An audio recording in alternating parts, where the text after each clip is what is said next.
house built out of stone, wooden floors, walls and window sills,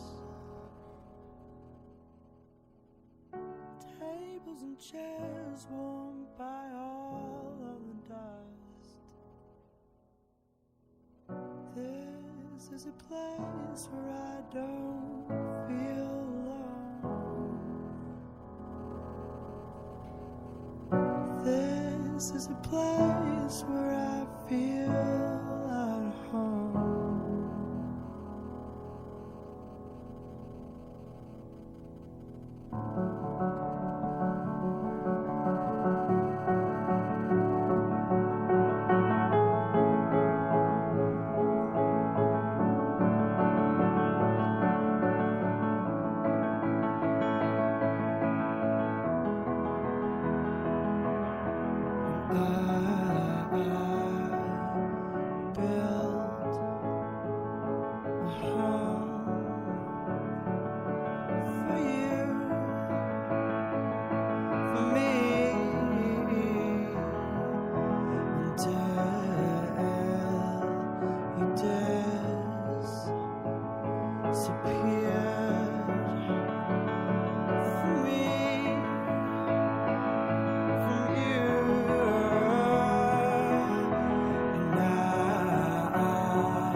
Bon dia a tots i a totes i benvinguts i benvingudes a Viladecans.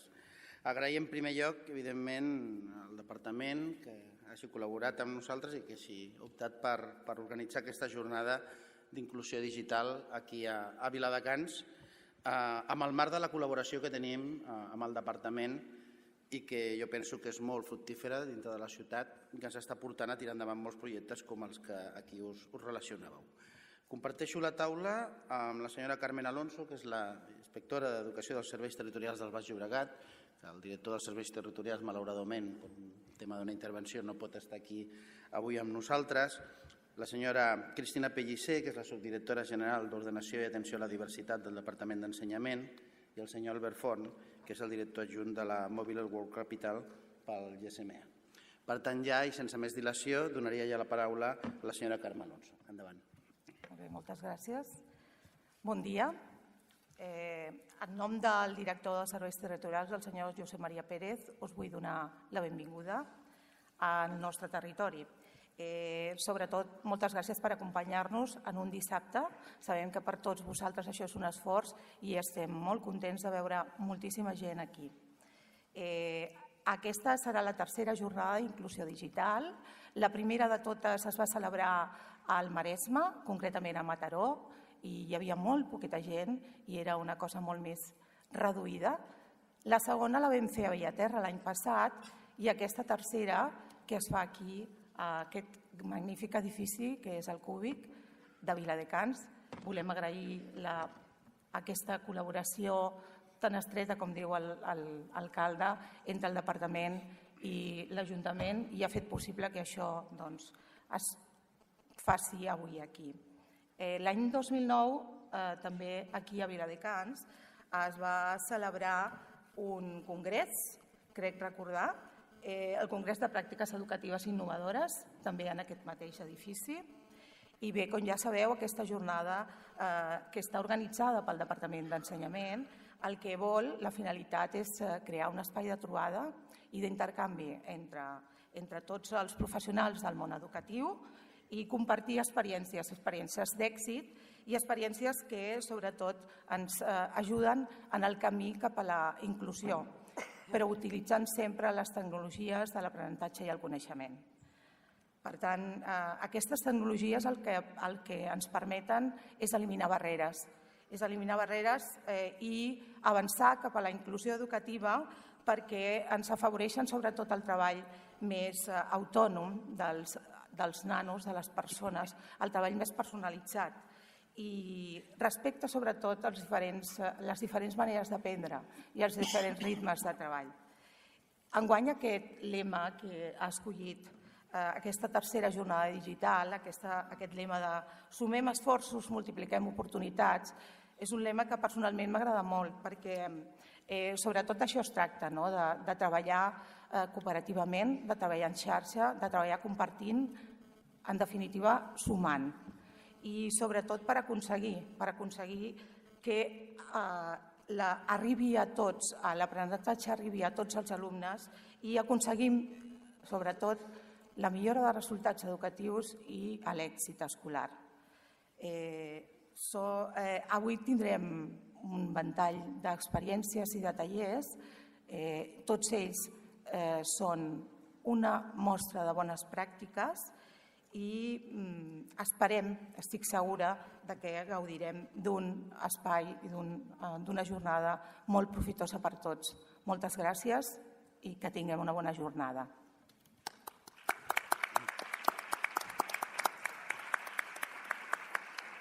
Molt bé, i a continuació la senyora Cristina Pellicer. Endavant.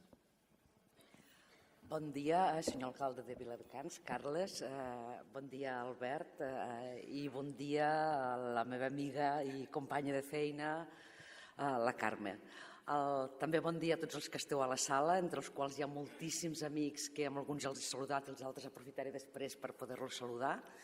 No diré que estem entre família, perquè som molta gent aquí. Família extensa. Però família extensa, exacte, no? Per la gent que estem treballant a ensenyament als diferents àmbits, perquè també veig gent d'universitat, doncs és un plaer retrobar-nos, tot i que feia molta mandra aquest matí aixecar-se a 7:45 del matí i quedaven moltes coses a fer, com fer la compra, coses d'aquestes que fem les senyores i els senyors. Però, en fi, jo crec que aprofitarem i que ens anirà molt bé estar aquí. El primer que vull fer és agrair a l'alcalde, agrair personalment, el fet que ens hagin cedit aquest magnífic espai perquè l'entorn ajuda que les coses surtin bé i aquest és magnífic. I a més es troba pàrquing, jo a l'arribar ho he dit, he aparcat, sol arribar he aparcat i això té la seva gràcia. Vull agrair també al Carles Ruiz el nom de GSMA i del Mòbil World Capital. És que em costa saber tots. La veritat, no, ha col·laborat tanta gent amb nosaltres que no et vols deixar ningú i de vegades sense voler te'n deixes. Bé, fets aquests agraïments, també agrair-vos a tots vosaltres que esteu aquí, com deia abans, el dissabte al matí. Com ja comentava la Carme, i com no pot ser d'una altra manera, perquè em sembla que els eixos que ens guien com a treballadores del departament són els mateixos, per nosaltres aquesta jornada s'emmarca amb un dels eixos principals de govern i d'actuació del Departament d'Ensenyament, que vol dir que és buscar l'èxit per tots els alumnes, buscar l'excel·lència, però l'excel·lència personalitzada, és a dir, i traduït ràpid, que cap nen es quedi enrere. En aquest sentit, el que treballarem avui és clau, té una gran importància, perquè estem aunant o ajuntant o tractant de dos temes. O sigui, si volem que tots els nens avancin, el tema d'accessibilitat, de disseny universal de l'aprenentatge, és cabdal per poder personalitzar, perquè no és tan fàcil això de personalitzar quan tens un grup classe. I les tecnologies són un gran ajut en aquest sentit. Per tant, el tema d'avui centrat en tot el tema del DUA, del disseny universal, de l'accessibilitat, però aplicat a la pràctica, mostrant com la tecnologia ens pot ajudar a aconseguir aquest objectiu, a mi em sembla del més encertat i del més innovador en aquest moment que estem. L'organització també de la jornada em sembla molt interessant. Escoltarem en primer lloc a la Juta Treviranus, que jo vaig tenir el plaer d'escoltar-la ja ahir a la tarda. Ens sap moltíssim, ens donarà quantitat d'idees que nosaltres podrem després ampliar buscant els diferents espais web que ella ens proposarà i podrem ampliar el nostre coneixement. I després, la segona part de la jornada, a mi també em sembla molt important i em feia molta il·lusió i m'he mirat el programa moltes vegades. Per la quantitat, perquè tots sou companys i companyes que heu treballat en aquest sentit, que veniu a compartir la vostra experiència I jo el que pensava, mira quantes coses sabem entre tots, com sumarem, com tirarem endavant, segur que ens en sortirem i que les properes avaluacions n'haurem pujat no sé quants punts, però sobretot els nostres alumnes estaran més ben atesos, progressaran més i tots junts tirarem endavant. Jo, com la Carme, per acabar, vull ressaltar el lema de la jornada. A mi també m'ha cridat l'atenció i m'ha agradat molt. No? He pensat que ben trobat aquest dir sumem esforços, els professors, però també amb les empreses, també amb els ajuntaments, tots plegats. Si sumem, multipliquem oportunitats pels nostres alumnes i per nosaltres mateixos, perquè també n'aprendrem molt i ho farem molt millor. Bona jornada, moltes gràcies a tothom per la vostra assistència i aquí acaba el Parlament. Molt bé.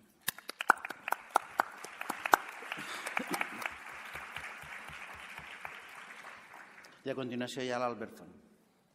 Moltes gràcies, alcalde, moltes gràcies, companys, i moltes gràcies a vosaltres per ser-hi. Jo no soc d'aquest entorn, és a dir, jo no soc professor, no m'he dedicat mai a l'ensenyament i, per tant, m'al·lucina veure tanta gent aquí i que no s'hagi dormit ningú encara. Això també és bastant curiós. Però, en tot cas, és una cosa molt interessant i molt bonica, no?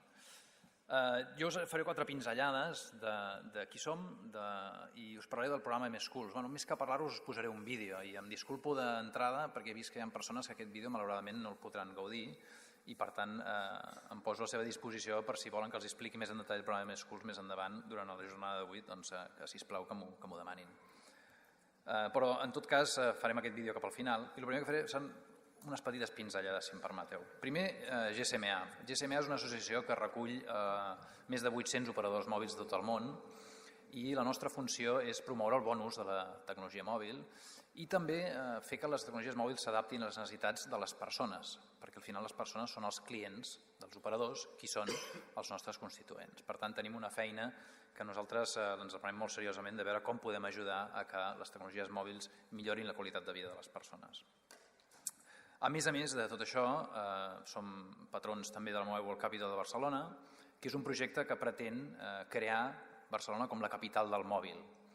Això té moltes lectures, però la més important és que el que volem és que es fomenti la indústria, es fomenti l'ús del mòbil i que Barcelona sigui un referent en aquest sentit. I com a part de tot això fem una altra petita coseta un cop a l'any, que potser no he sentit parlar ja una mica més, que és el Mobile World Congress. Som els organitzadors del Congress, que any rere any atrau més gent, és un èxit més gran i va en creixement i per tant també és una gran cosa que puguem tindre aquí en el nostre territori. Més enllà d'això, us volia fer un parell de reflexions per al dia d'avui i m'agradaria que potser, si pogués ser aquestes reflexions, les quedéssiu a la part de darrere del cap, estiguessin allà fent una mica de bull, per fer-les servir en totes les coses i els tallers que tenim més endavant. La primera és que fa poc, i preparant-me per aquestes jornades, perquè com jo no soc d'aquest entorn m'he hagut de preparar una miqueta per no ficar la pota en res i per saber del que estava parlant. Però preparant-me aquestes jornades vaig escoltar les paraules d'un savi que deia que a dia d'avui actualment els professionals més valuosos són aquells que se saben adaptar constantment, que se saben reeducar. Ja no estem parlant de nens ni persones que necessiten educació primària ni secundària, sinó estem parlant de persones adultes, professionals i quina és la seva manera d'operar. Aquesta persona, aquest savi, deia que bàsicament el coneixement a dia d'avui és universal. El coneixement està a tot arreu, no és difícil trobar-lo. El que és difícil és saber-lo fer servir, entendre'l, saber-lo cercar correctament i saber-lo aplicar a les coses que fem a la vida i a la nostra professió. Aquest savi no era el Darwin, tot i que podia semblar que ell hagués dit alguna cosa així, perquè de fet ja ho va dir, ja va dir que l'adaptació és vital. Aquest savi era el senyor que es diu Manuel Castells, que és un sociòleg molt conegut, i que va parlar en un fòrum similar, explicant-nos això. I ens deia que en l'era de Google, en l'era que tot està online i que tot el coneixement està disponible a tothom, el que cal és saber-lo fer servir de la forma adequada. I això seria la primera reflexió. Hem d'educar els nostres joves no tant en coneixement, sinó en saber-lo aplicar i en saber-se reinventar constantment i reeducar durant tota la vida. És possible que aquesta cosa ja ho feu vosaltres, per tant, no us penseu que estigui intentant donar-vos lliçons, però sí que és un fet que crec que és important pensar pel dia d'avui. I després una segona cosa que també m'agradaria posar aquí com a llavor, i és que fa poc va haver una fundació del nostre territori que va fer un estudi molt interessant sobre inclusió i deia que les tecnologies mòbils i l'accés a internet tenia un potencial enorme de poder millorar la vida de les persones d'aquests col·lectius. Molt més enllà del que podia millorar la vida de tots els altres col·lectius o tots els altres tipus de persones que hi ha al món. Tenia un potencial molt gran per poder ajudar. El que passa, aquest mateix informe, aquest mateix estudi, parlava de que la penetració de l'ús de les tecnologies mòbils i d'internet en aquests col·lectius era molt més baix que en altres col·lectius. I estem parlant d'una penetració o d'un ús regular d'un 30 i pico % vers un 75%, un 80%, 70 i pico % molt elevat en el resto de la població. Per tant, estem en que s'està fent un ús molt poc afortunat o molt poc extès d'internet i les tecnologies de la informació i alhora és una cosa que podria ajudar molt a millorar la qualitat de vida d'aquestes persones. Per tant, en això també hem de treballar. Evidentment, tot això no és fàcil, no? No només perquè ens posem una etiqueta del que volem ser, ho som. I, per tant, hem de treballar molt en aquest sentit. S'ha d'ajudar molt els joves a saber-se reinventar. No val dir, jo és que soc això, soc allò. No, ho haig de treballar i ho haig d'arribar a ser. M'haig d'esforçar. I en el sentit de l'accés a les tecnologies també. O sigui, no ens podem permetre que hi hagi col·lectius que no puguin accedir. I el problema, i el que va destapar també aquesta fundació, les causes per les quals no es tenia accés, n'hi havia moltes, no? Però algunes de les més importants eren, per començar, el cost, que era una barrera important, la complexitat, una altra barrera important, l'adaptació, una altra barrera important, però una de les molt importants que hi havia també, que estava a dalt de la llista, era l'educació. Hi havia moltes persones que es queixaven de que no sabien o no tenien prou coneixements de com fer servir la tecnologia per ajudar-los. Per tant, això serien les dues llavors que plantaria avui i que m'agradaria que tothom conservés. El reeducar-se, el reinventar-se i el saber fer servir la informació, i l'altre, l'educar i com eduquem bé a les persones perquè la sàpiguen fer servir i, per tant, els pugui ajudar a millorar la seva qualitat de vida.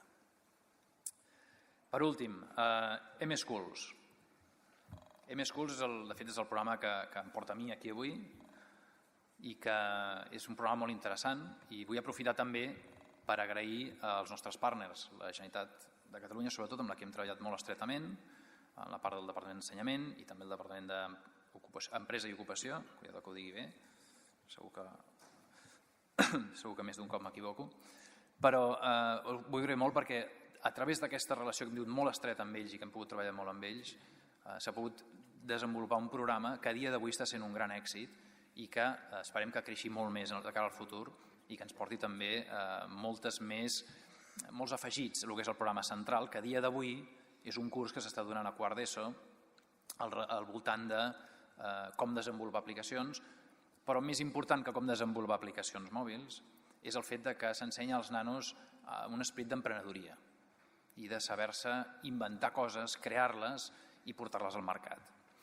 I per tant aquí és on em sembla que estem tenint molt èxit i volem seguir treballant. Molt bé, us deixo amb el vídeo, espero que us agradi i insisteixo, els que no el pugueu veure, doncs si voleu que us faci una explicació més detallada de M-Schools, estaré encantat de fer-ho més endavant. Gràcies.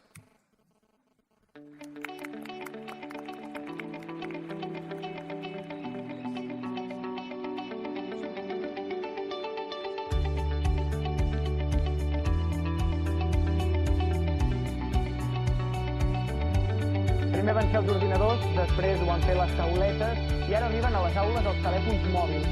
1.000 alumnes catalans de secundària aprendran a fer aplicacions a l'escola. És el primer cop que s'introdueix dins del currículum una assignatura com aquesta inspirada.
Molt bé,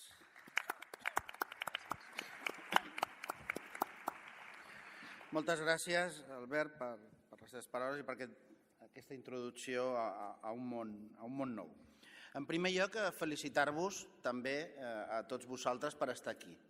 Per mi és obligatori, jo sóc l'alcalde de la ciutat i a més els caps de setmana ja estic acostumat. Normalment hi ha més coses que entre setmana a la ciutat i per tant no és cap mèrit que avui estigui aquí, només el mèrit que evidentment sent la jornada pel que és i per la presència vostra no podia deixar de ser-hi. Però sí que és veritat que és un esforç un dissabte pel matí avui tindre tantes persones aquí a Viladecans i al Cúbic parlant del que parlem. I us vull felicitar perquè això significa que heu comprès o que compreneu el canvi de paradigma que estem vivint a la nostra societat. Nosaltres, jo per les cares i per com us veig, som tots d'un rang més o menys de generació que ens hem criat, ens hem educat amb pissarres, amb guix, amb fitxes, amb una bibliografia molt clareta, tenies molt clar el que tenies que estudiar, les enciclopèdies que havies de consultar, tot estava molt estructurat, molt jerarquitzat, molt clar. Bé, els nostres nens, els nens d'ara i les nenes d'ara no són d'aquest món. Ells estan en un altre món, un món molt més obert, on el coneixement arriba de moltes maneres. Ells, quan arriba un aparell nou a casa, una televisió, un aparell multimèdia, nosaltres de seguida consultem les instruccions, mirem a veure què s'ha de fer, tenim aquell botonet que ja hem après, que és la rodoneta amb la ratlla que ens salva sempre quan hi ha un problema, que és desenxufar. Ells no, ells agafen l'aparell i el posen a funcionament, directament. Bé, és la diferència. Ells són nadius en un món digital, nosaltres som els immigrants que estem intentant fer-nos amb aquest món i amb aquest paradigma. I és un món amb el qual les relacions personals, la forma d'accedir al treball, les necessitats del treball, el coneixement també, es produeix i funciona d'una manera molt diferent a la nostra, que requereix habilitats molt diferents. I per nosaltres és difícil, ens costa, perquè nosaltres estem en el nostre espai de confort, tenint molta seguretat amb allò que aprenem i amb allò que sabem, i després d'una cosa ve una altra, no? I ells, el seu món funciona d'una manera totalment diferent. Jo us haig de donar una mala notícia, i és que s'ha acabat d'aprendre. Bé, no s'ha acabat d'aprendre, però sí s'ha acabat la concepció de l'aprenentatge com una cosa finalista, que ja sé una cosa, ja sé com funciona aquest aparell, ja sé com funciona això, i ara passaré una altra. Això s'ha acabat. Perquè quan ja hem acabat d'aprendre una cosa, ja n'hi ha una altra nova que l'ha superat, i no les podem saber totes, i això és també molt important. I crec que nosaltres hem de ser capaços de preparar-nos per aquest món canviant, per preparar també amb els nens i nenes per aquest món canviant, que és veritat que és el seu món, que ells es desenvolupen molt millor en aquest món que nosaltres, que ells el comprenen, però que nosaltres els hem de fixar també les habilitats suficients per poder gestionar-lo amb èxit, per poder tindre capacitats de sortir endavant i de tindre oportunitats d'èxit en aquest món canviant.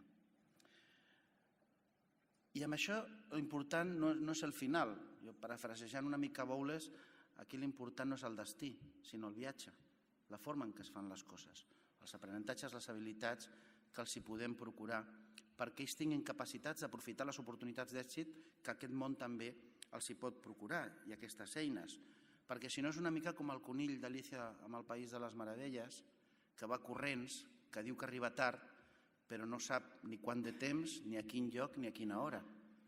I nosaltres hem de fixar aquestes coses, els hem d'ajudar a poder fixar això.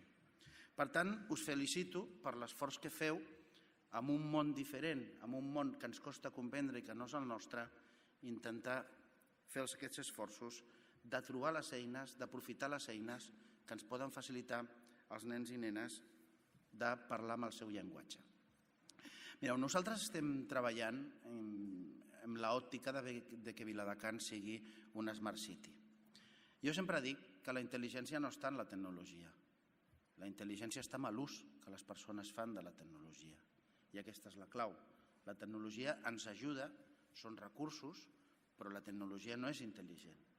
I el que hem de procurar és que les persones tinguin la capacitat i l'habilitat per poder desenvolupar-se en un món on la tecnologia és un aliat, no és un problema.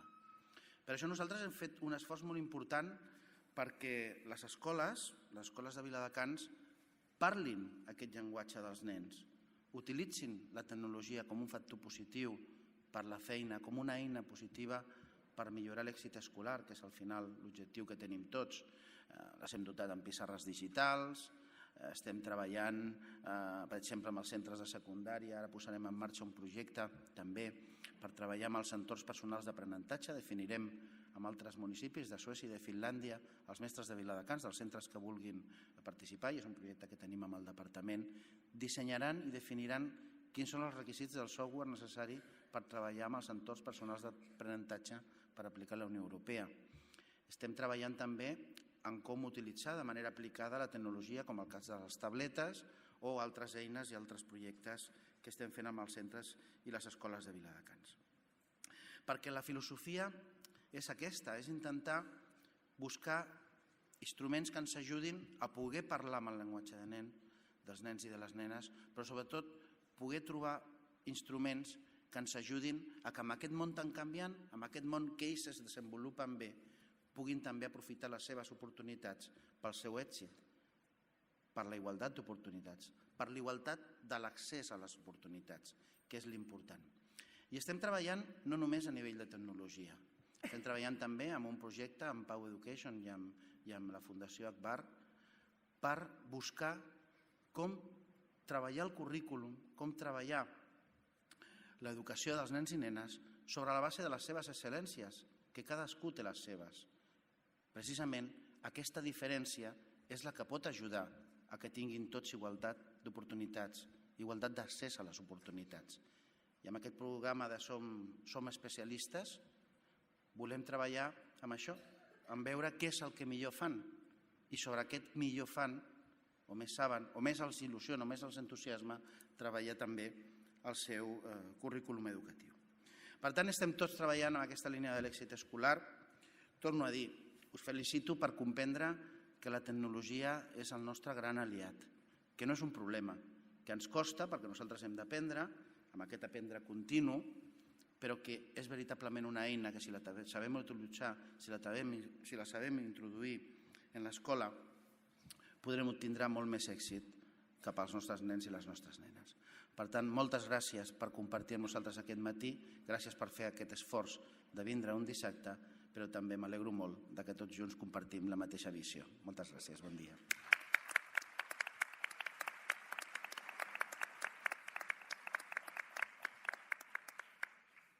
I ara ja donarem pas al següent punt, que és la conferència de la senyora Jutta Trebinarus, que ens parlarà d'actuar de manera diferent per marcar la diferència que el món necessita. Moltes gràcies. Nosaltres baixem més enllà, no? Molt bé.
Gràcies. Sembla que li va millor posar-se aquí, no?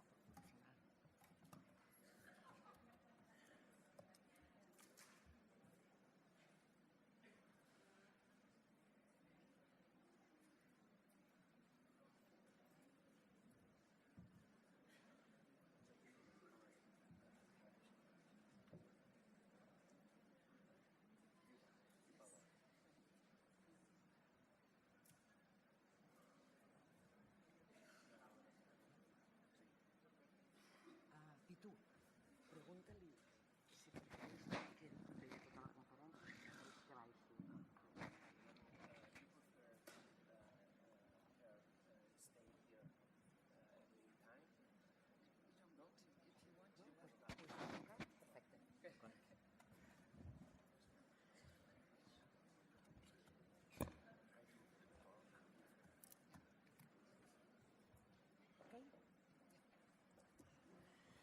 Bueno, doncs, continuem en la jornada.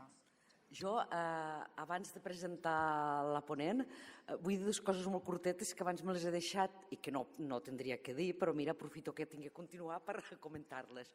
Una és una cunya publicitària i l'altra és un agraïment.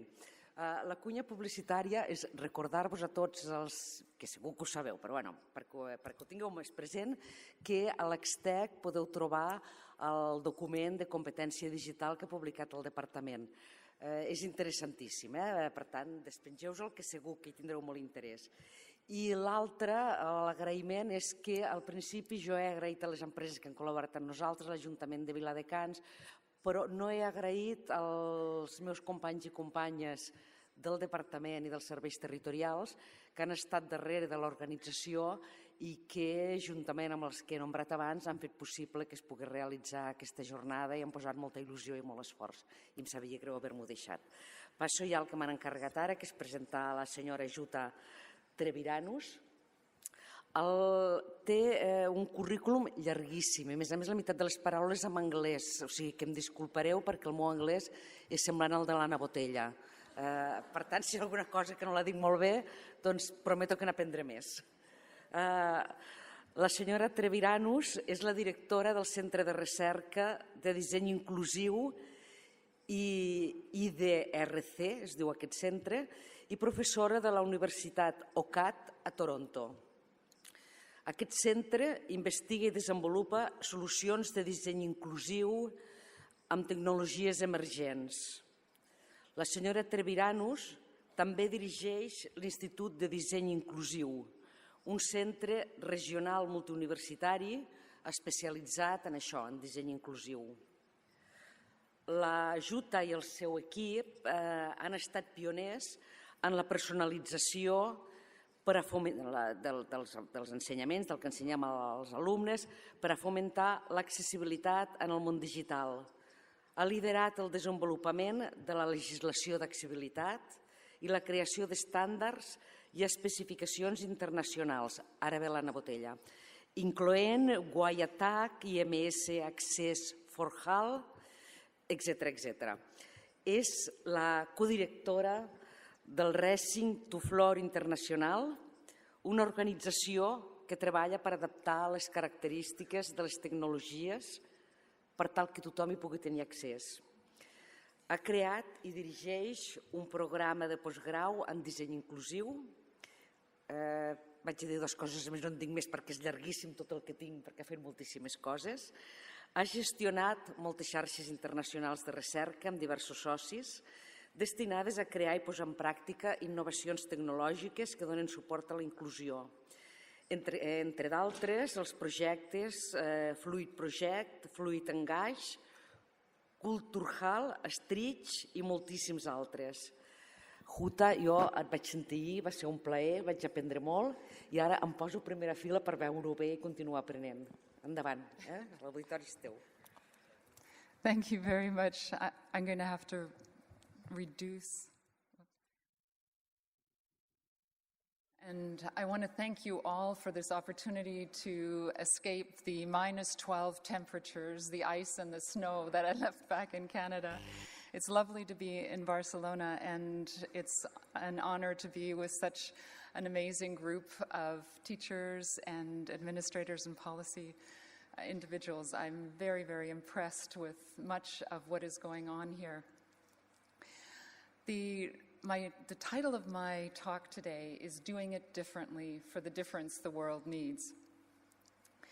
And I want to ask you first a few questions. Do you think our world is getting less complex? Do tried and true approaches still work?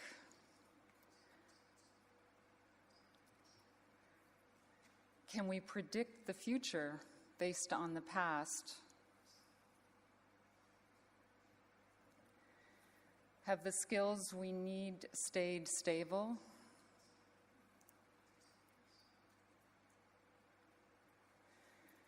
Do we still need human calculators? Do we still need human hard drives? do we still need cloned workers? And I want to add one question, which I don't have a slide for, but how many of you here believe that you are typical or average?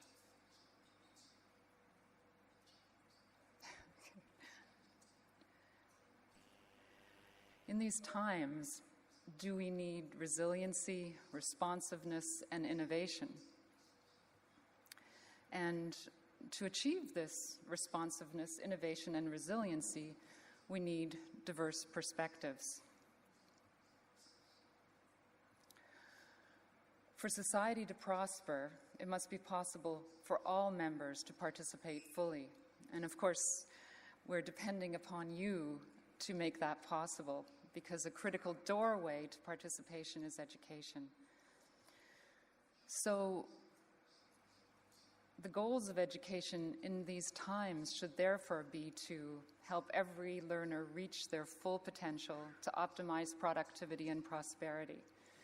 We need to produce diverse learners, to create the human capital that we need to thrive in today's world. Unfortunately, in most of the world, that isn't the current reality. The goals of education, for some reason, remain to produce standard knowledge and a standard learner, to rank everyone on the same scale, when in fact what we need is diverse learners. We try to make sure that students retain a standard set of information, facts, or static truths. I'm not sure if you use this term here, but in Canada we talk about a terminal degree or degree completion, as though we can complete education, as though there's an end to education. And we create this historic artifact of a consistent graduate to staff our factories and offices. But we're in a knowledge economy. So, amb una societat del coneixement. Per tant, com tots els que m'han precedit en la paraula, necessitem transformar el nostre enfocament envers l'educació, envers la formació. L'educació, en aquest sentit, significa un procés, no un producte. Les capacitats i les eines, no els fets. Ha de ser adaptativa, no un coneixement estàtic. Perspectives diverses, no classificacions absolutes. Col·laboració i la capacitat de fer trampa. És estrany, oi? Que encara parlem de fer trampes, quan de fet, fer trampes és una de les millors coses que pots fer, perquè significa col·laboració i ajudar-se mútuament. Ens hem d'assegurar que mai no aprenem una cosa massa bé com per no deixar, per desaprendre-la. Jo ensenyo en el meu primer curs, el títol del curs és Desaprendre el que hem après, perquè molts individus i molts estudiants i el que moltes ocupacions han de fer és desaprendre els vells hàbits i desaprendre el que vam aprendre a l'escola, perquè les coses han canviat i les coses ja no són com eren abans. Hem de pensar en termes relatius, no en coneixement absolut, i necessitem de pensadors diversos, adaptatius, plans de recursos, col·laboradors, crítics i creatius. No obstant això, ara per ara, no és això el que està produint el nostre sistema educatiu, a Nord-Amèrica almenys. De manera que tenim cada vegada un nombre més gran d'estudiants marginalitzats i de fracàs escolar. Fins i tot hem creat una nova categoria que s'anomenen els estudiants doblement marginalitzats. Són estudiants que no són coberts pel sistema educatiu regular, però que tampoc qualifiquen per rebre una formació especial, perquè no encaixen en les definicions que tenim de qui qualifica per rebre una educació especial. Hem dut a terme tot un seguit d'estudis de recerca educatives i una de les lliçons més importants que hem après és que els estudiants aprenen de manera diferent, cadascun d'ells. Això ho hem reaprès. Això és una cosa que hem sabut des de fa segles. Hi ha una gran diferència entre els estudiants des del punt de vista de les motivacions, l'estil d'aprenentatge, l'enfocament cap a l'aprenentatge, i fins i tot hi ha diferències dins d'un mateix estudiant. Les persones aprenen les coses de manera diferent segons el diferent context o en les diferents etapes de desenvolupament de l'aprenentatge. Els millors resultats d'aprenentatge són quan hi ha una instrucció individualitzada, quan hi ha un aprenentatge personalitzat.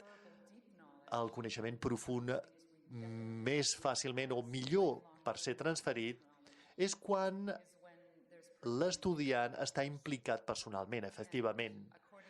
I segons un informe publicat l'any 2009, la bretxa de l'aprenentatge i el fracàs escolar es produeix quan els estudiants senten que hi ha una barrera a l'aprenentatge o senten que estan en situació de desavantatge pel que fa a l'experiència d'aprenentatge oferta. I, atès tot això, nosaltres hem agafat una definició diferent del que és la discapacitat. La nostra noció de discapacitat en el disseny és que la discapacitat no és una característica personal. Es tracta d'un desajust entre les necessitats d'un aprenent i l'entorn educatiu i l'experiència que se li ofereix. És una condició relativa. Una persona que és invident i que escolta una lliçó amb àudio no experimenta una discapacitat. Per exemple, una persona que té un jet lag com jo o que no ha pogut dormir amb tota la nit o que no parla la llengua del país pot experimentar una discapacitat en un context educatiu específic. De manera que el que segueix a tot això és que l'accessibilitat, per tant, tampoc és un concepte absolut. És una condició relativa també l'accessibilitat i només pot ser determinada tot sabent qui és l'usuari, quin és l'objectiu i quin és el context. De manera que l'accessibilitat és la capacitat de l'entorn d'aprenentatge per ajustar-se a les necessitats de tots els aprenents. Dependrà de la flexibilitat de l'entorn educatiu, del seu programa d'estudis del currículum i de com aquest es lliura. I l'optimització de l'entorn d'aprenentatge per cada aprenent individual. I per què necessitem fer tot això? Doncs bé, l'enfocament actual envers l'accessibilitat a la major part de les nostres escoles és el que anomenem, doncs, un enfocament d'una mida que encaixa per tothom. Tenim tot un seguit de criteris per definir què és un sistema d'èxit. I això el que fa és forçar els estudiants a encaixar en categories específiques. I una de les coses que sabem sobre els individus que pateixen d'algun tipus de discapacitat és que tenen menys graus de llibertat per adaptar-se. De manera que el proporcionar un enfocament formulaic pel que fa a l'accés no funciona pels individus que s'enfronten a algun tipus de discapacitat. De manera que el que necessitem és una mida encaixa a un tipus d'educació. Això és una frase que queda una mica estranya en català, però bàsicament el que volem dir amb això és que l'optimització de l'aprenentatge per a cada estudiant i les necessitats d'aquest estudiant que hem d'entendre són, evidentment, limitacions sensorials, motores, cognitives, emocionals i socials, l'aprenentatge individual, des del punt de vista de l'estil i l'enfocament, les preferències lingüístiques o culturals i també les limitacions tècniques financeres i de l'ambient. Però un moment, això no implica el dilema educatiu global, és a dir, que hi ha més diversitat estudiantil a tot arreu i que hi ha menys temps per preparar els currículums. Hi ha més currículum que s'ha de cobrir. I és gairebé impossible, doncs, adreçar-se a les necessitats de l'estudiant mitjà, encara menys a l'estudiant que es veu enfrontat a una discapacitat o una barrera lingüística.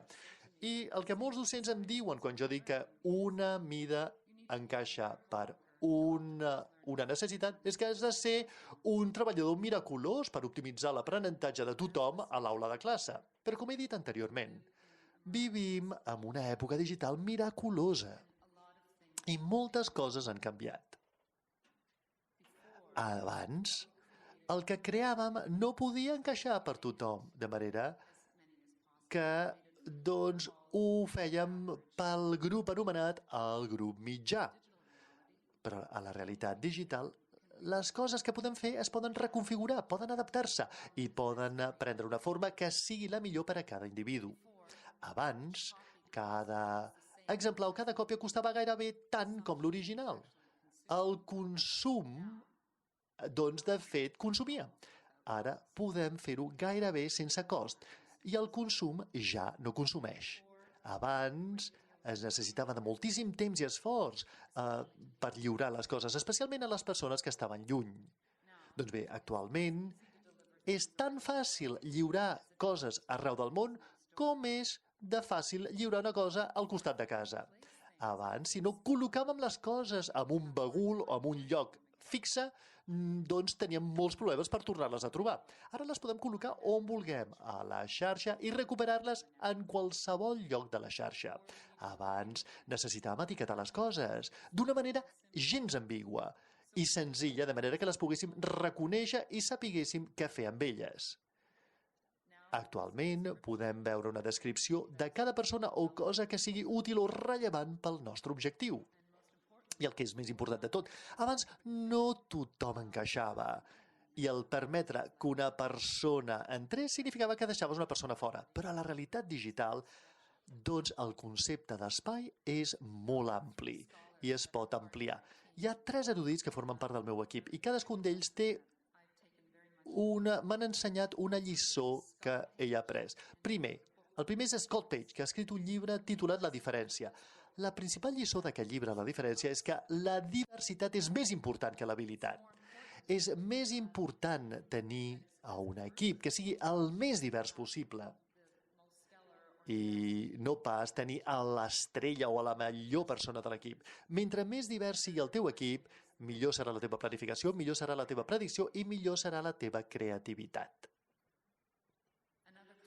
Una altra persona que treballa en el nostre institut de disseny és un home anomenat Don Tapscott, que va escriure un llibre titulat... va escriure diverses coses que ràpidament vull compartir amb vosaltres.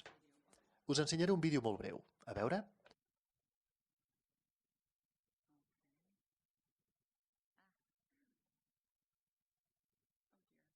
No sé què passa, diu la ponent. A veure, ho intentaré un altre cop.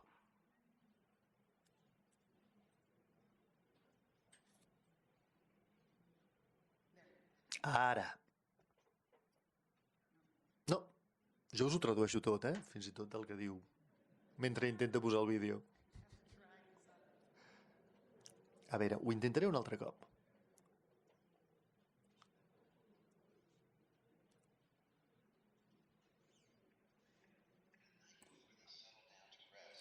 La nit abans de posar-se a descansar, les aus varen fer un dels espectacles més bonics del món natural. S'anomena el murmuri, amb milers d'ocells bellugant-se tots alhora.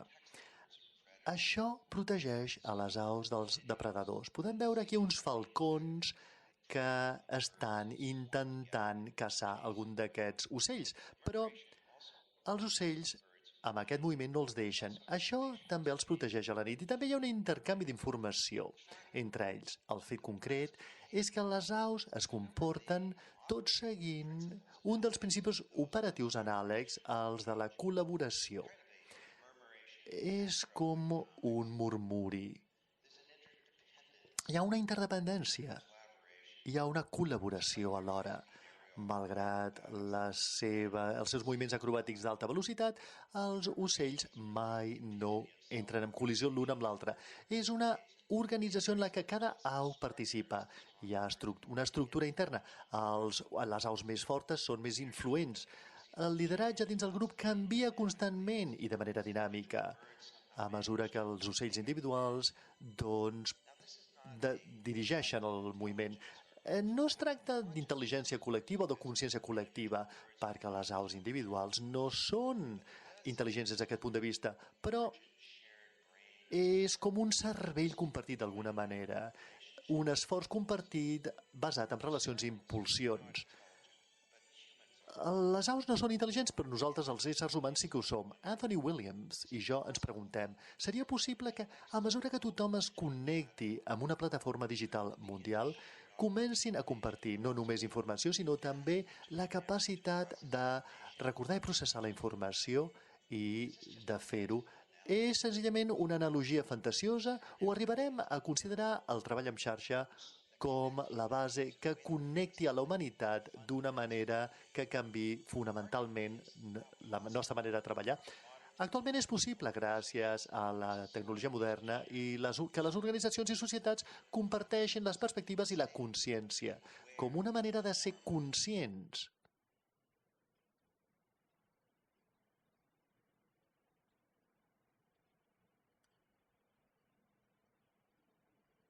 Molt bé. El que jo vull simbolitzar amb això és la màgia de la producció col·lectiva. Podeu veure la resta del vídeo, si voleu, pel vostre compte, però és increïble el que podem fer. Tothom que hagi vist, per exemple, les estratègies de crowdsourcing que s'han produït i molts casos d'efecte màgic a la xarxa, entendrà el que vull dir. Una de les altres lliçons de Wilkinson i Pickett, que van escriure un llibre titulat El nivell d'esperit. Com tots ens sentim més contents i més enriquits quan som incloents, la qual cosa significa que mentre més incloent sigui una societat, més podrà cadascú, mentre més pugui participar cadascú, mentre menys disparitat hi hagi als nostres ingressos i a la nostra situació, més probabilitat tindrem de tenir tota mena de bons indicadors a la nostra comunitat. Tota la comunitat serà més saludable. I una de les coses que estan succeint, evidentment, dins el nostre món, és que estem esdevenint cada vegada més interconnectats.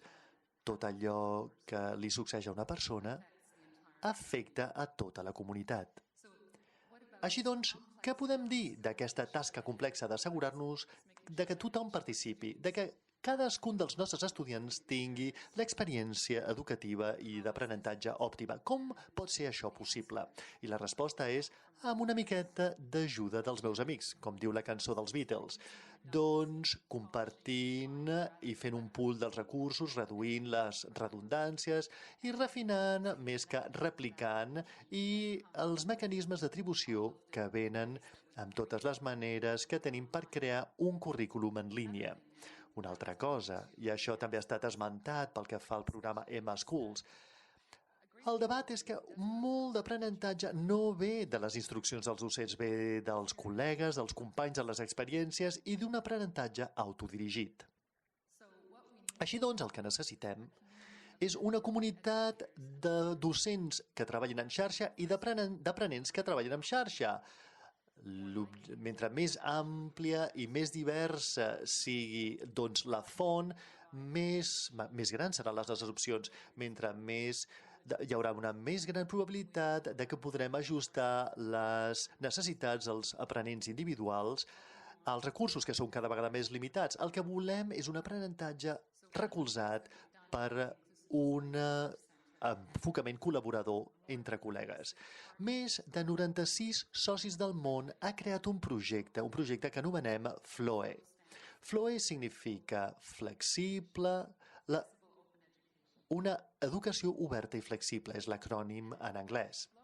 I el que és FLOE és un servei d'ajust per l'aprenentatge. És un esforç distribuït i global que està composat per 3 parts. Primer, que els estudiants puguin descobrir les seves necessitats individuals. Tot un seguit d'eines que els permeten descobrir i refinar la seva comprensió sobre com aprenen. I, finalment, expressar aquestes necessitats individuals sota la forma d'un arxiu de preferències portàtil que puguin portar d'un conjunt de circumstàncies a un altre. El segon punt és un servei en línia que transforma els recursos i augmenta els recursos o troba recursos alternatius per fer un casament entre recursos i necessitats de l'individu, de manera que aquests quedin coberts. I una xarxa global de persones o institucions que contribueixen per satisfer les demandes i omplir les bretxes. És a dir, que hi ha un grup arreu del món que pot trobar allò que faci que aquesta bretxa quedi satisfeta. I FLOE està a sobre d'un gran pool de recursos flexibles. recursos flexibles i oberts. Quants de vosaltres coneixeu els recursos de l'educació oberta? A veure, digueu-m'ho. Heu d'aixecar la mà? Ningú. Poca gent. Quants de vosaltres heu utilitzat els recursos de l'educació oberta? Això és una cosa que heu de descobrir, és importantíssima. Hi ha una enorme riquesa de recursos gratuïts, amb, diguem, una llicència oberta, creada per docents d'arreu del món. I el que hem de fer és utilitzar aquest conjunt, diguem, aquest conjunt mundial de recursos a l'abast i podem transformar aquests recursos a través d'un canvi del tipus de lletra o del contrast o de l'organització, la manera en què podem canviar la manera en què es presenta visualment i amb àudio i la manera en què llegim el recurs. Tot això pot fer-se a través del mecanisme de lliurament del recurs. Una altra cosa que podem fer és augmentar el recurs. És a dir, que si hi ha un vídeo i necessites, doncs, per exemple, el subtitulat, el pots tenir. Si hi ha un vídeo i necessites la descripció doncs, amb lletres, també ho podem afegir. O si els recursos veritablement no s'ajusten a les teves necessitats, trobarem un altre recurs que doncs, satisfagui el mateix objectiu d'aprenentatge.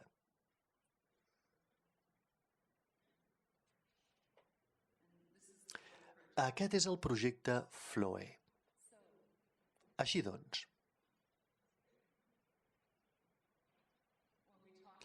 quan parlem de transformar, aquí teniu un recurs formatiu sobre el canvi climàtic. I el que puc fer, per exemple, és puc canviar el tipus de text, puc canviar l'espaiament entre línies, puc canviar el contrast.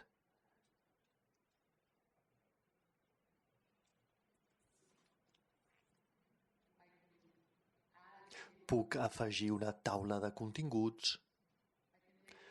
Puc fer que els links i etiquetes siguin més fàcils de llegir. Puc parlar, encara que no convertiré ara aquest text en àudio, o si ho necessito, fins i tot puc simplificar-ho de manera que no sigui tan difícil de veure ni tan dens.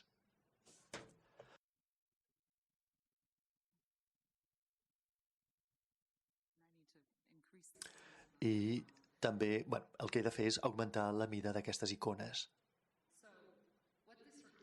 El que això exigeix per tal de que funcioni és informació sobre cada necessitat d'accés de l'estudiant, informació sobre les necessitats de l'estudiant doncs, que cobreix cada recurs i els recursos que són útils per a la transformació i doncs, un casament, diguem, un ajust entre les necessitats i el recurs. Existeixen tot un seguit, diguem, de beneficis de tot això. El que hem creat és un pool cada vegada més gran doncs, de recursos per veure què és el que satisfà a l'aprenent. I una cosa que ha estat doncs, encoratjada dins del camp educatiu és la noció de la metacognició, d'aprendre a aprendre, de l'aprenentatge més profund. I els entorns de descobriment ajuden a l'estudiant a veure què és el que l'ajuda més, de manera que es puguin autoajudar. I, a més, encoratja aquesta actitud d'aprendre a aprendre. Pel que fa al matching, és a dir, a unir o casar les necessitats i els recursos, doncs s'ha d'ensenyar a l'estudiant a portar doncs, el seu arxiu de recursos d'un entorn a un altre, de la casa a l'escola, i tenim doncs, per això un estàndard d'accessibilitat. Té dos noms, s'anomena IMS Access for All o ISO 24751. És un llenguatge comú per descriure les necessitats i preferències, de manera que un cop has descobert què és el que funciona per tu i què és el que et serveix, puguis expressar-ho amb un llenguatge que pugui ser entès entre dispositius, plataformes i en diferents entorns. I per acompanyar això tenim un llenguatge comú per descriure les necessitats i la preferència de l'estudiant. És a dir, per exemple, si descrius un recurs, a veure, per a quin estudiant funciona aquest recurs? Quin és l'objectiu d'aprenentatge d'aquest recurs en particular? I aquest estàndard ISO actualment ha quedat integrat amb un esquema d'ORG, No sé si hi ha algun tècnic entre vosaltres, però un esquema ORG és la metadata utilitzada pels maquinaris més populars com Google, Yahoo i d'altres maquinaris, és a dir, que altres programaris informàtics. De manera que el programari queda incrustat, diguem, amb la xarxa.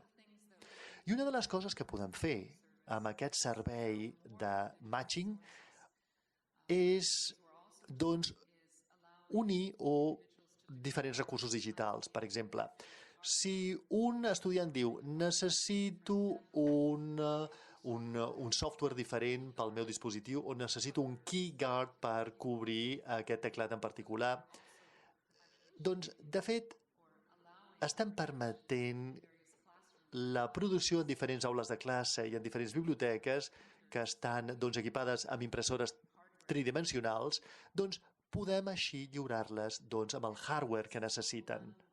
I tot això està sent liderat per una plataforma global per a la inclusió econòmica, que va més enllà de l'entorn educatiu per satisfer les necessitats dels consumidors amb diferents necessitats no cobertes o satisfetes, de manera que podem lliurar el que necessites quan, com i de la manera en què ho necessites.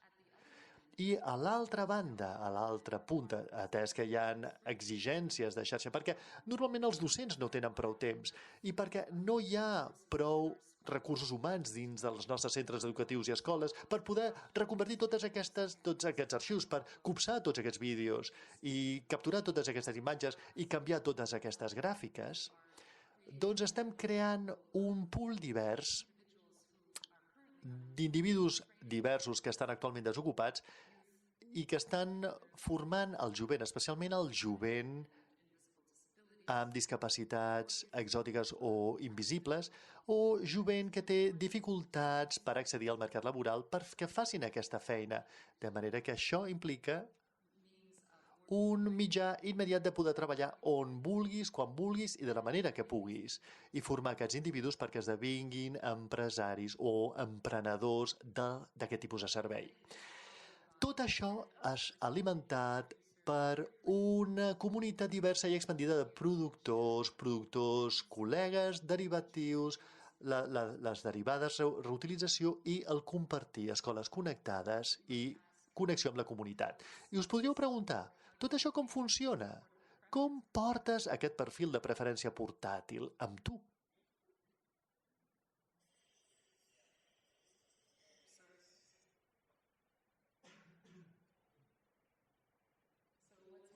El que està succeint en aquest vídeo és que o bé amb una targeta o amb un ring, en aquest cas, hi ha una persona que porta un anell amb el seu perfil de preferències portàtil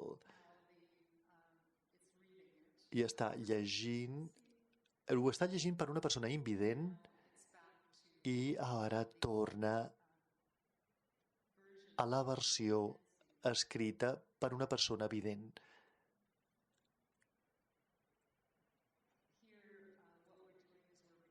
Aquí el que estan fent és recuperar el perfil de la xarxa i una persona l'està ajustant.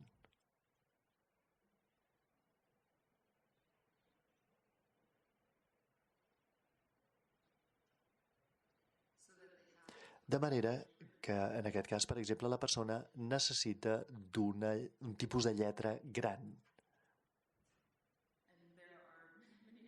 Hi ha també moltes altres demos d'aquest tipus que podeu veure a la xarxa.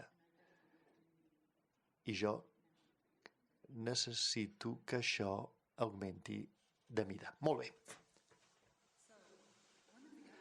Una de les altres coses que estan succeint és que de manera inesperada, així és com funciona amb la recerca educativa, una de les coses que estan succeint és en el disseny de la política educativa. Actualment, l'estàndard, la descripció del llibre de text de la recerca és que vols arribar a una significància estadística i superar, doncs, un llindar de potència estadística.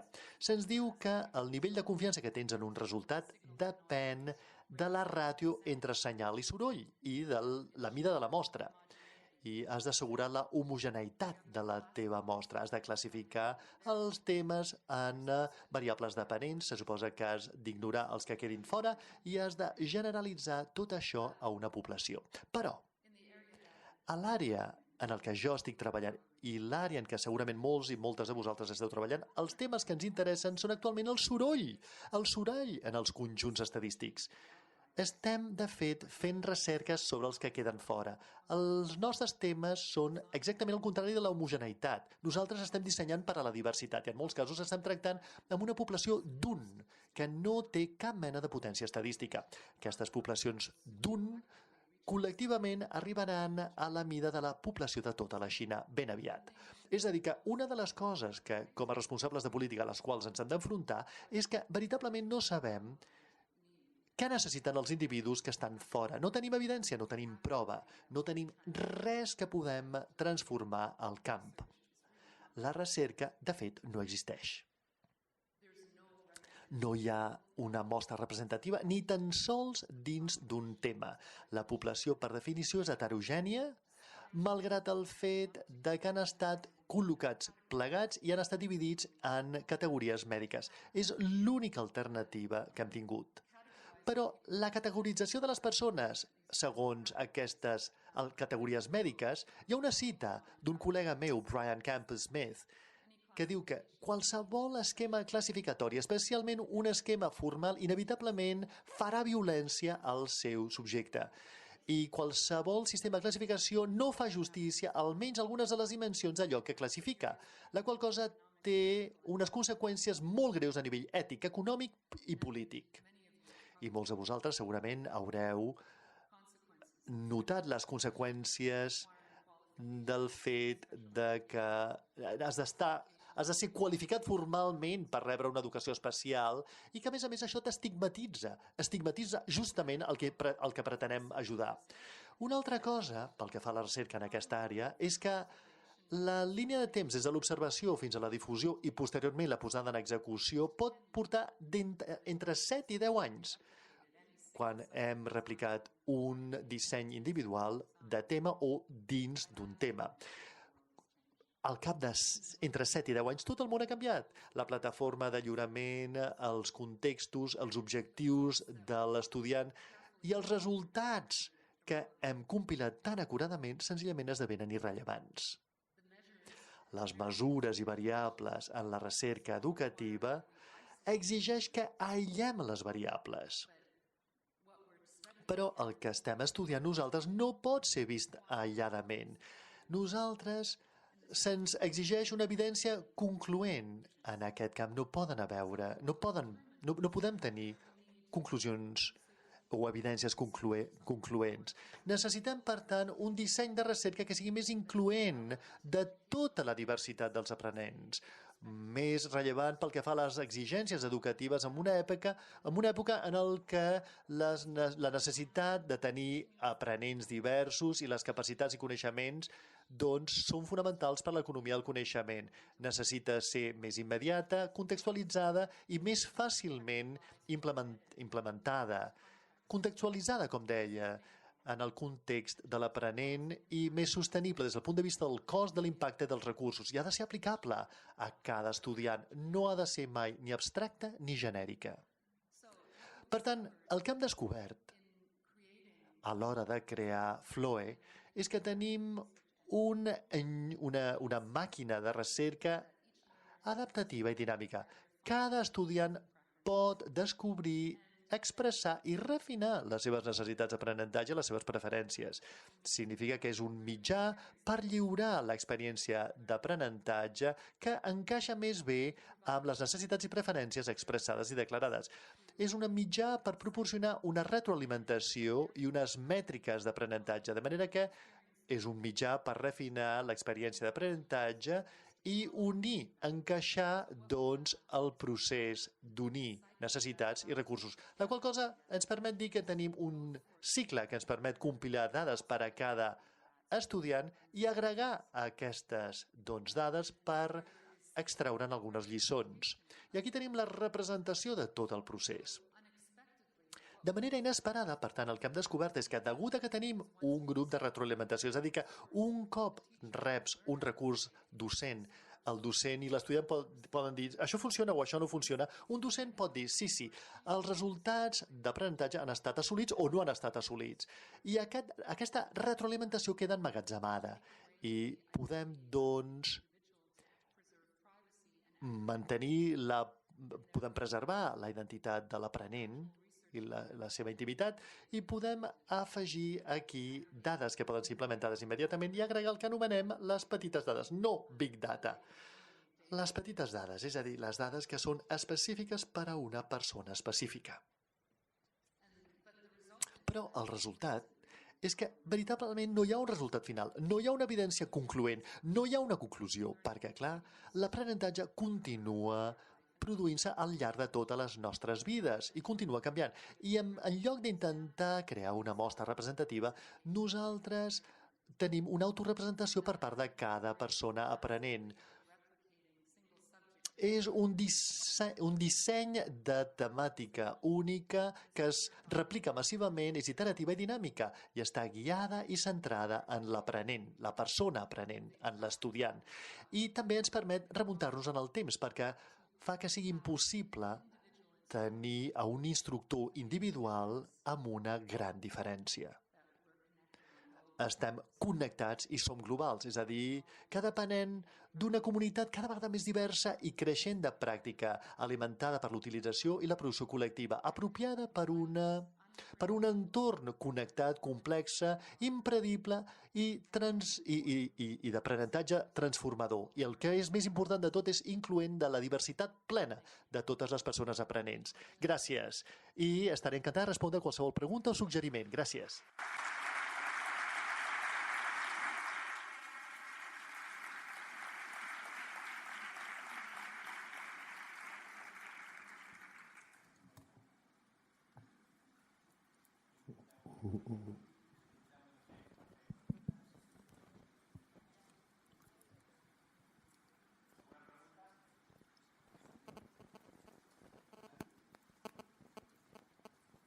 No? Ara. Ens queden uns 10 minutets, si voleu fer preguntes a la Juta. Aprofiteu ara, que si no és una mica complicat.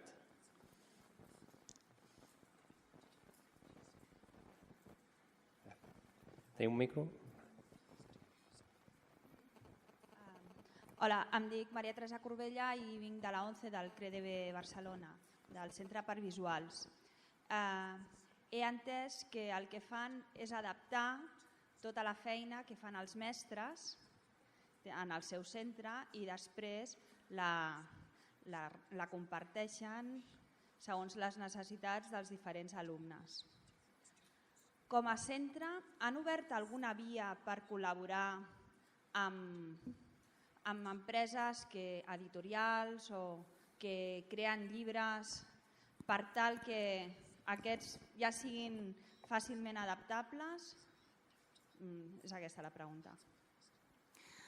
Molt bé, és una pregunta magnífica, La gestió dels drets digitals. Caram, aquest és un tema candent pel que fa als llibres de text. I per tal de crear tot aquest recurs, hem treballat amb els recursos, diguem, oberts. Els recursos d'educació obert tenen una llicència oberta, és a dir, que pots crear una derivada i pots canviar-la o adaptar-la tant com vulguis. Una altra cosa sobre la qual estem treballant és en els llibres de text oberts. Hi ha moltes editorials que han començat a contribuir llibres de text a aquest recurs comú, a aquest pool, com l'anomenem en anglès. És a dir, llibres de text oberts que poden tenir una llicència on s'exigeix, per exemple, un copyright, uns drets de la propietat intel·lectual. Encara no podem anar més enllà de les fronteres, perquè, clar, la gestió d'aquests drets pertany a cada estat. I en molts dels països amb els que treballem hem negociat alguna forma de llicència per tal de permetre'ns utilitzar el llibre de text en aquesta àrea. Ara bé, la bona notícia pel que fa als recursos formatius oberts és que en moltes circumscripcions, moltes jurisdiccions, hi ha molts recursos formatius oberts que són de la mateixa qualitat i que cobreixen el currículum de manera tan plena com en el nostre cas.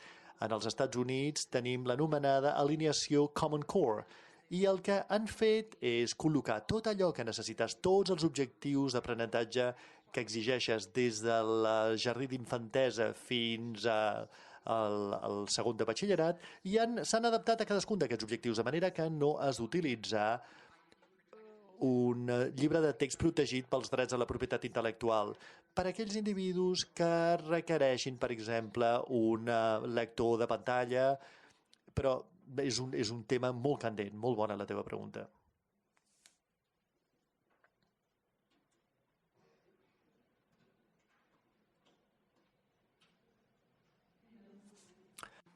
Hola, bon dia. I estic a favor de les noves tecnologies a l'aula, però em trobo amb un dilema.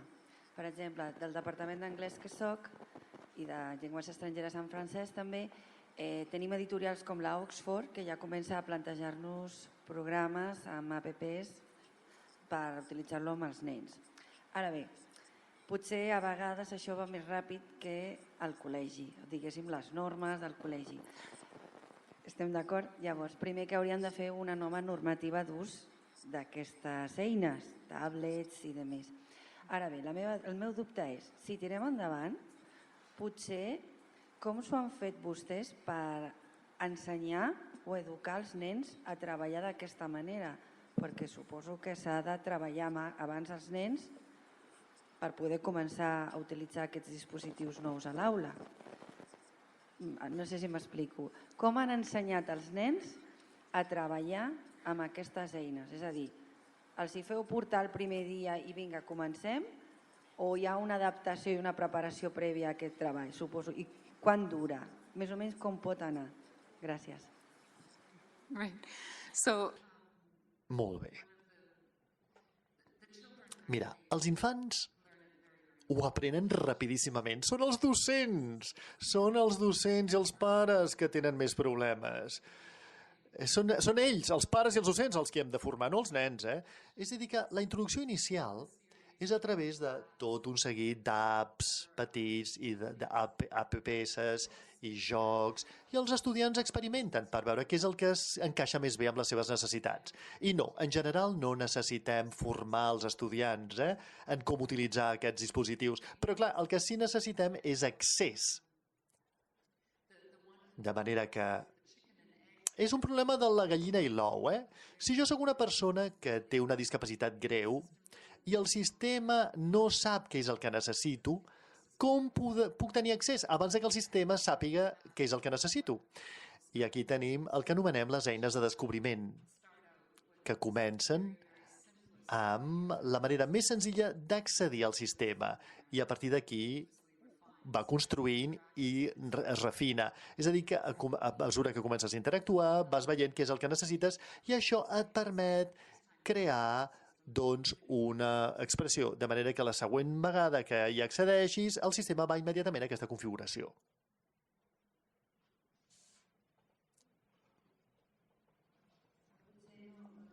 La pregunta. No dubto que els nanos saben més que jo, fins i tot de tablets i tot això. La qüestió és, com comencem? Com se'ls ensenya? Més que res perquè m'ho imagino que els dic, porteu les tablets, si tirem endavant, o els dispositius. Com comencem perquè la classe no comenci a ser allò un show? O sigui, suposo que s'ha d'indicar. Jo és com m'ho veig imaginar, que potser es fiquen en altres pàgines web. Suposo que s'ha, a veure, utilitzar una paraula poc agraciada, se'ls ha d'adiestrar una miqueta, ensenyar a comportar-se i utilitzar això, que sé que la saben, però perquè facin aquesta feina. És aquesta la meva pregunta, perquè no se'ns desmunti la classe. En parelles, grups de 3, individual, com comencem? Gràcies. És la dinàmica de la classe, no els nens. Gràcies. D'acord, molt bé. Són preguntes molt bones les que em feu, Clar, això exigeix d'una pedagogia diferent. A veure, no està ben adaptat a la didàctica. Aquest tipus de didàctica en la que jo em trobo ara mateix, és a dir, jo amb una taula presencial i vosaltres allà baix, està més adaptat a un aprenentatge experimental, a desafiaments de grup, a l'aprenentatge basat en l'experiència, que està més ben adaptat per a activitats diverses, dutes a terme per grups diversos. Quan hem utilitzat... A veure, quan això és introduït a l'aula de classe, de fet, hi ha fins i tot... Els estudiants miren menys el seu correu electrònic i miren menys coses diferents. No van al Facebook. Quan els objectius d'aprenentatge són desafiadors i s'adapten a cada individu, d'alguna manera li transmets a l'estudiant que és la teva responsabilitat. Quan li dones poder a l'estudiant perquè assoleixi el seu propi objectiu, aleshores es responsabilitza més. I, de fet, hi ha menys distracció, perquè no és el docent el que li diu mira, necessito que arribis a aquest objectiu, sinó que li estàs dient és el teu objectiu, això és el que necessites aprendre, i això és el que jo vull aprendre i és així com el vull aprendre. I no hi ha... diguem... Sí, entenc el que vols dir. Implica una repensar... S'ha de repensar completament el sistema pedagògic, tota la pedagogia, sí.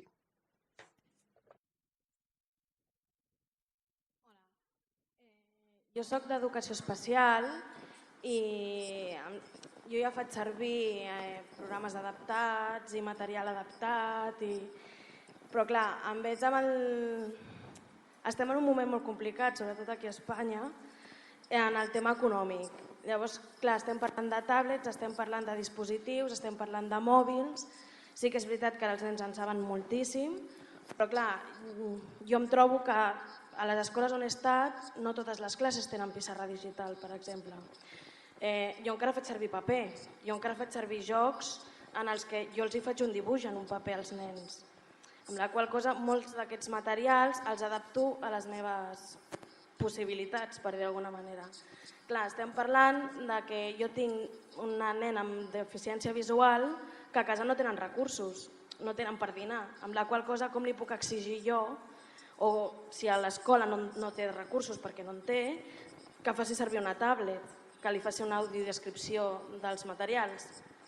Clar, tenim ajudes de la ONCE o d'associacions per sords, però clar, com podríem adaptar tot això sense tablet o sense mòbil o sense l'ordinador?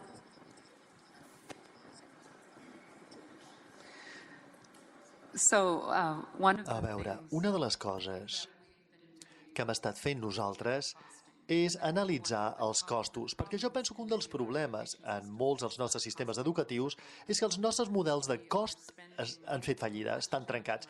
Gastem massa diners, gastem massa recursos humans en coses que no funcionen. Fem feines redundants constantment. Una de les coses que hem descobert al Canadà, per exemple, abans de posar en execució tot això, és que teníem per un llibre de text. Era un llibre de text de geografia que necessitava ser accessible per a una persona cega. Doncs bé, hi havia 990 còpies que es van fer.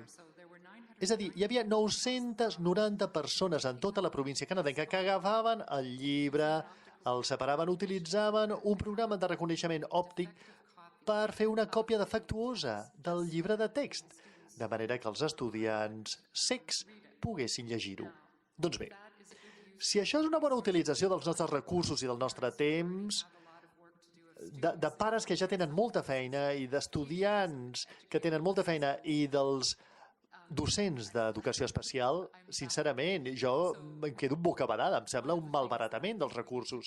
Una de les coses que penso que hem de fer a les nostres escoles és analitzar on es produeixen redundàncies. Quants de nosaltres estem creant exactament el mateix currículum que el docent del costat o que el docent d'abans? A veure, en què gastem la major part dels nostres recursos? I quines són les eines importants que necessitem? I tens tota la raó. A veure, ara per ara, en aquest període de transició, amb freqüència, els estudiants que poden, se'ls demana que portin els seus propis dispositius, els que tenen a casa, i que funcionen en multiplataformes. Però, clar, hi ha molts estudiants que no tenen aquest tipus d'equipament i volem que hi hagi equitat, que hi hagi igualtat. I això exigeix assegurar-se que l'escola estigui connectada, que l'aula de classe estigui connectada. I això està succeint, però no tan ràpidament com voldríem en algunes àrees. I això és especialment fonamental en les aules d'educació especial, on els estudiants necessiten d'accessos alternatius i necessiten una bona modalitat de presentació. Ara bé, tens tota la raó. És un problema que s'ha de resoldre. Necessitem d'aules de classe connectades i necessitem dels recursos escaients. I hem de deixar de malbaratar els recursos en coses que realment són redundants o que no necessitem.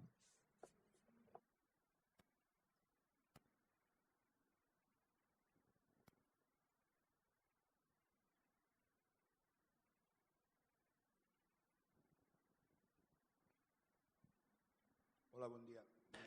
Bé, voldria saber si tots aquests recursos que ens ha mostrat abans a la pàgina de Floe, l'Earned Options i el Video Player i demés, vull dir, com funcionen? Si funcionen com a widgets que es fan servir amb els navegadors, si funcionen com a aplicacions que es fan servir separades, si s'han de...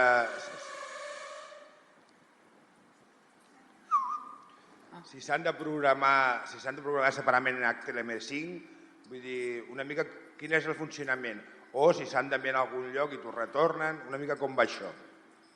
Gràcies. Very good question. Excel·lent pregunta, també.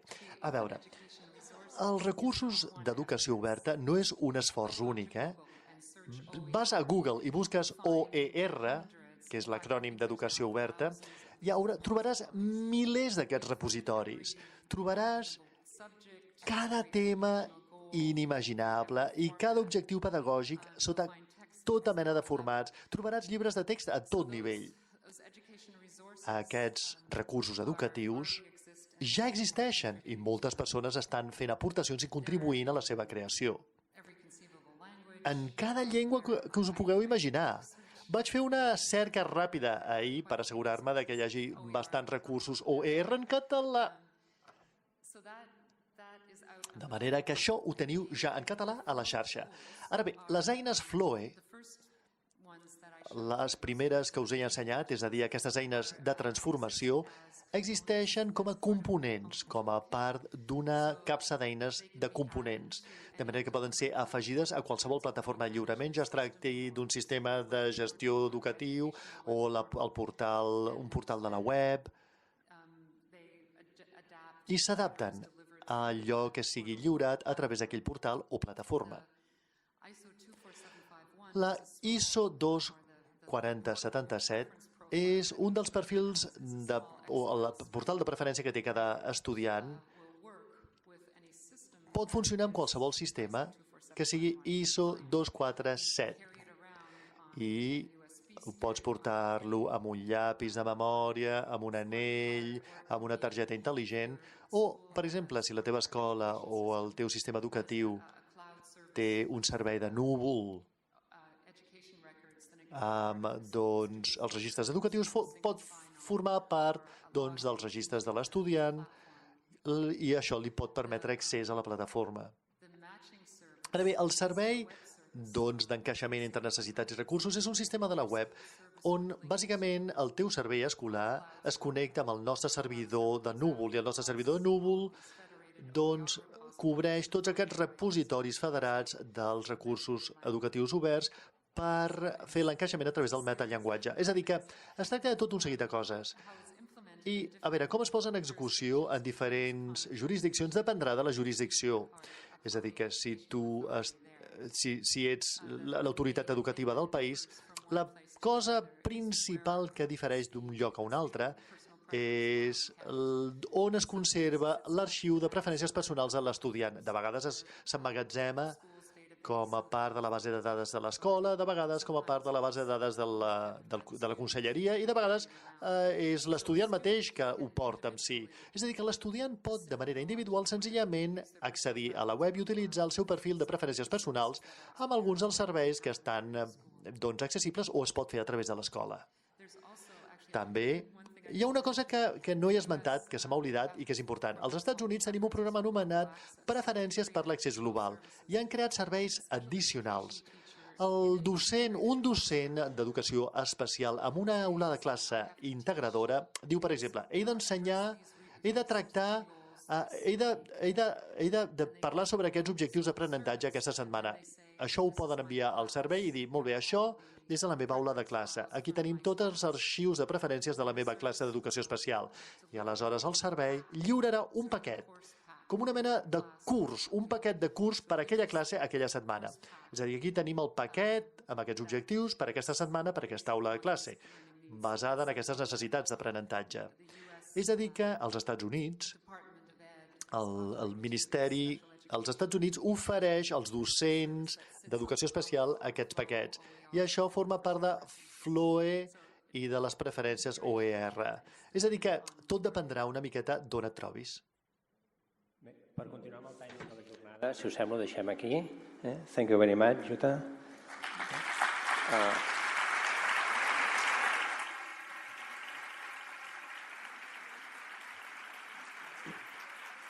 En tot cas, segurament, si algú té alguna altra pregunta més concreta, li podrà fer ara més personalment a la Jutta.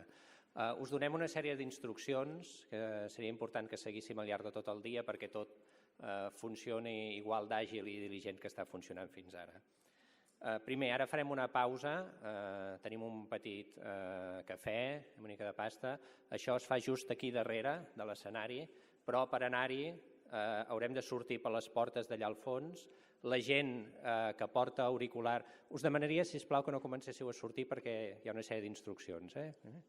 La gent que porta auricular, que el torni al mateix lloc on l'ha recollit, sortir per la porta del fons. Qui no porta auricular pot sortir per la del costat i accedir a la zona de cafè. També us recordo que aquí fora en el hall tenim estants de diferents empreses que us mostren els seus productes i, per tant, podeu aprofitar també aquesta estona per compartir.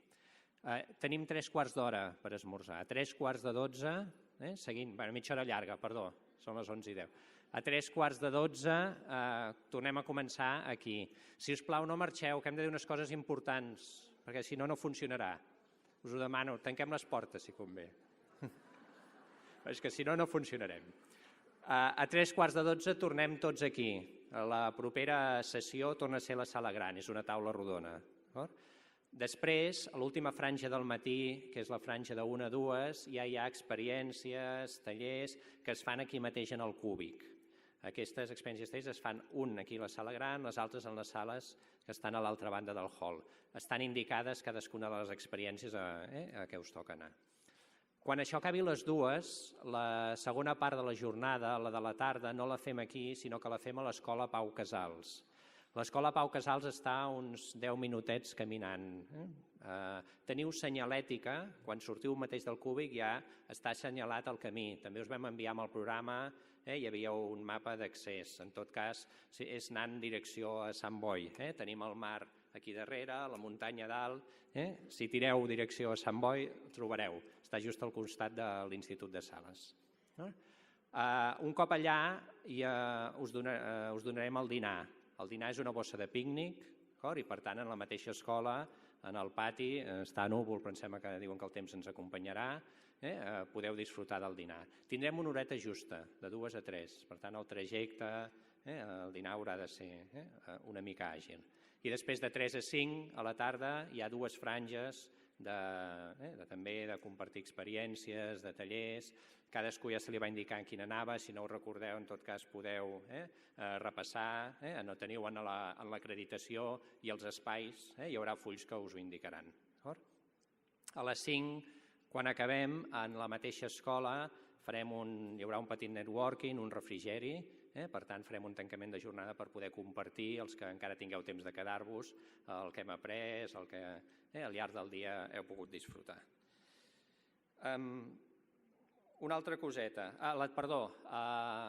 la gent del departament que té la certificació com a formació a la tarda haurà de signar també. Les fulls de signatures de la tarda estaran a l'Escola Pau Casals. En principi, després de repartir el dinar, els posarem a les mateixes taules on repartireu el dinar i penseu que hem de signar la franja del matí, la franja de la tarda per tal de poder acreditar la formació.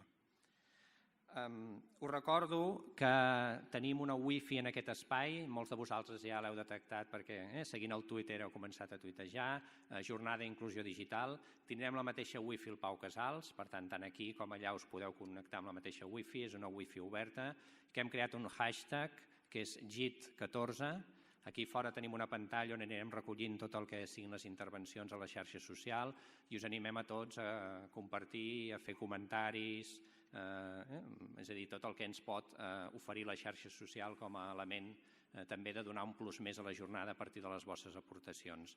Quan l'any 2009 vam fer el congrés aquí ja vam crear també el mateix, en aquells moments encara era més incipient encara, però ens va donar força èxit i per això també ho hem volgut repetir. És molt important que tothom respecti els tallers que s'han assignat, perquè si no podem tenir problemes d'espais a les sales. Les aules del Pau Casals són aules d'una escola de primària, hi ha tallers amb 35-40 persones, hem posat les cadires suficients, però si no, l'adjudicació de tallers anava molt relacionada amb la capacitat de les aules. Per tant, molt important que ho respecteu. En principi, de cara als ponents, la gent que ens ha enviat les presentacions prèviament estan instal·lades a cadascun dels ordinadors de les sales on feu la ponència. Els ponents que no ens heu enviat res, aniria bé que una estona abans, un quart d'hora abans, anéssiu a la sala per comprovar que no hi ha cap problema de compatibilitat amb el programari. També això és mateix pels coordinadors de sales, que estiguessin una estona abans, 10-15 minuts, per poder lligar tots aquests temes. Perdoneu, repasso, que no m'hagi deixat res.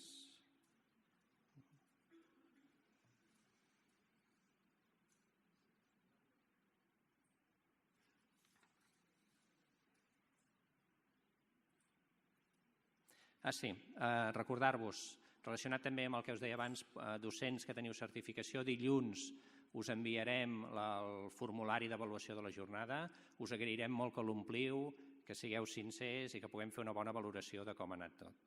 Molt important per nosaltres de cara a l'organització de properes jornades. I només última cosa per recordar-vos, aquí hi ha unes quantes persones que anem amb la cinta negra, som les persones d'organització, per tant, qualsevol dubte us podeu dirigir a nosaltres i som les persones a la qual jo personalment vull agrair que avui estiguin aquí dedicant hores de la seva vida familiar, com vosaltres com a assistents, però en aquest cas col·laborant perquè tot això vagi bé i amb la col·laboració també que hem fet aquests dies previs. Res més, moltes gràcies i esperem que vagi tot bé.